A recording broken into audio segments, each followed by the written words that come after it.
This is Flat Rock Part 5, the final part of this series, and we are looking at numbers 5 to 1. So let's jump straight in. Number 5, the North Star. I apologise for the slight blurry graphic here, but you get the idea.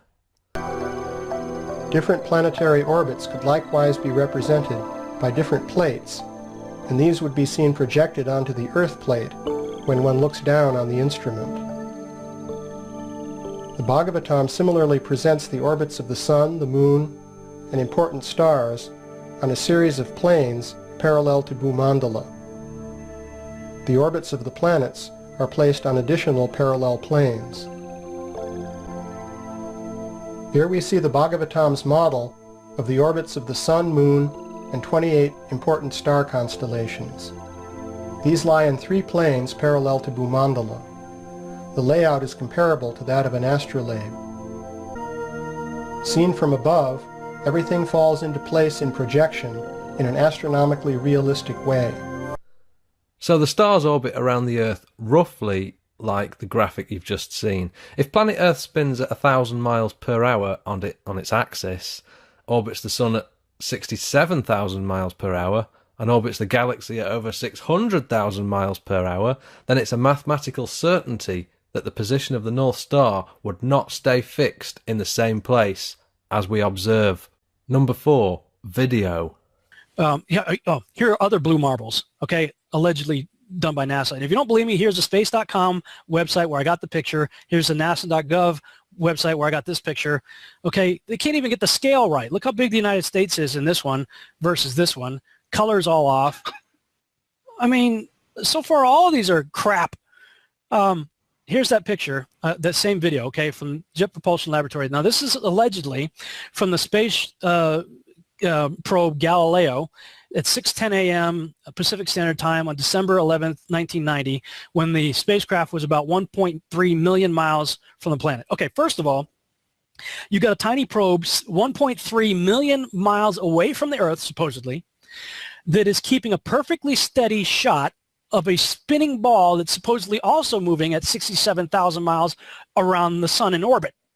And yet it maintains a perfect synchronous shot of the Earth. But this is what really got me.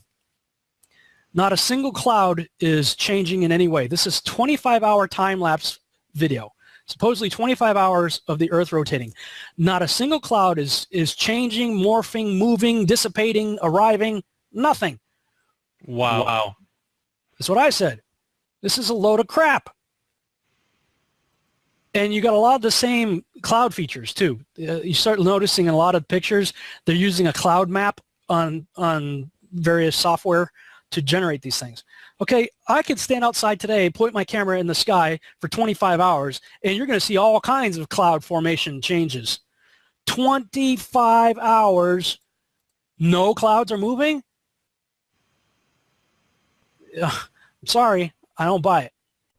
Number 3, logos. The NASA logo has a letter T in the middle.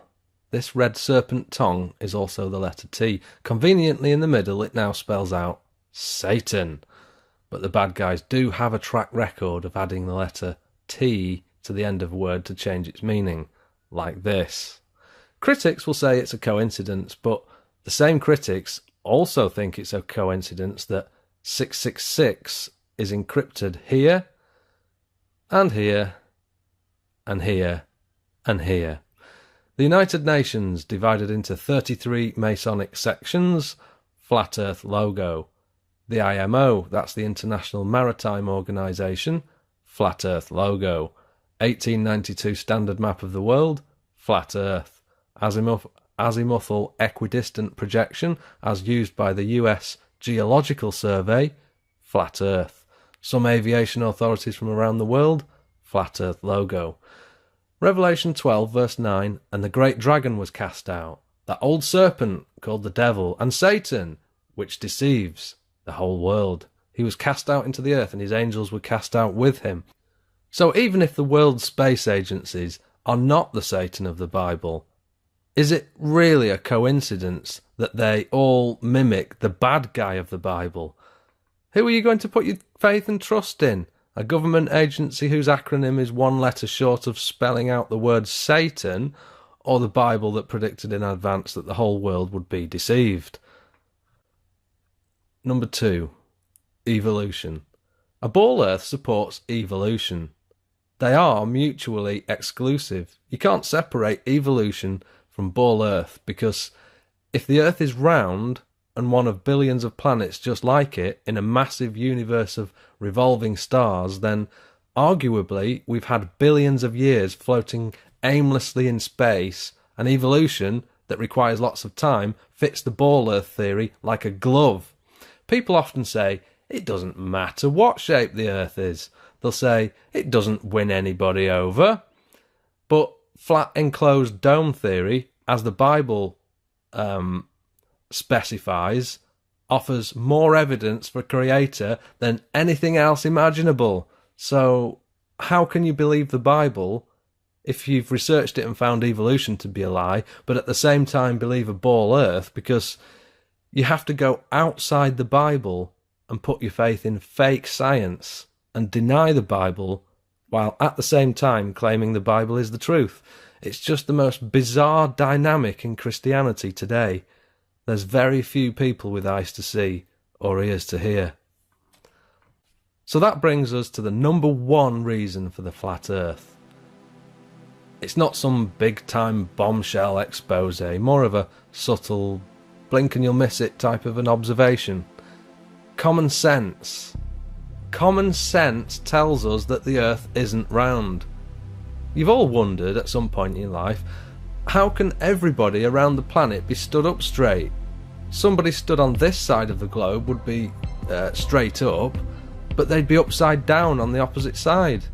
They'd be at a right angle if they were stood here. Whereas on a flat Earth, that's not a problem. A plane flying up here would be the right way up, but it would have to fly upside down on the other side of the planet. Whereas on a flat Earth, it makes sense. The same forces of gravity that hold billions of tons of ocean water to the globe would instantaneously crush any one of us. Yet on a flat Earth, it's not a problem.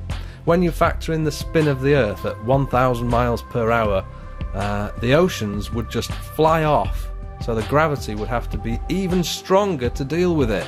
Stronger than crushing us to death instantaneously. Whereas on a flat Earth, it's not a problem.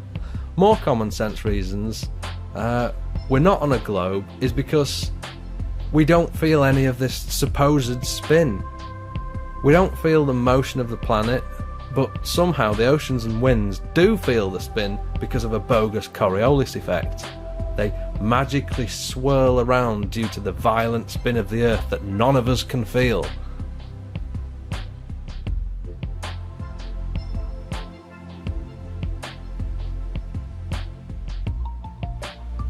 So, in conclusion, we're living in a liar's paradise. If you're good at lying, you'll make lots of money. But if you spent your life chasing worthless money idols and pursuing pointless business endeavours, then you've got nothing. Because we all leave this world as we entered it. You can't take your physical possessions with you when you go. And if money and lying is the only craft you've learned in this short life we've all been given, then you're not rich. You're wretched and you're poor. Poor in understanding, because the most beautiful thing to behold, the most elegant piece of knowledge you can acquire is knowing what the truth is. The flat Earth is a thing of beauty. It's an access point to the wider truth, a prized possession.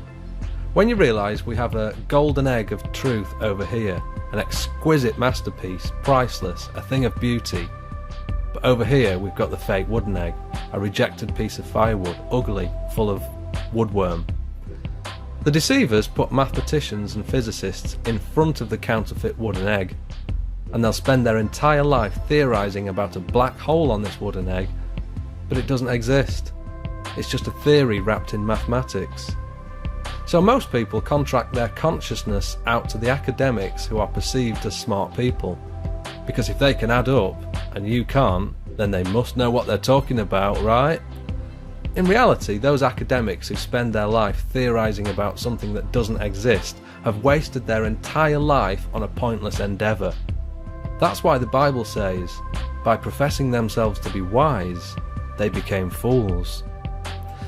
But if you know what the truth is, and you can see right through the culture, and you've identified the golden egg, you might not have lots of money like the scientists who get paid a bucketful of cash to theorise the ridiculous, but you have got great riches, riches beyond your wildest imagination.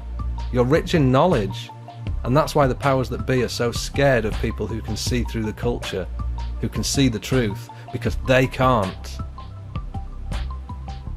The most powerful people on this flat geostationary world are not the moneyed classes or the ruling elite, no, but the ones with knowledge, true knowledge. Thank you for making it to the end of this series. God bless you all, and remember, the answer to 1984 is 33 AD. Approximately.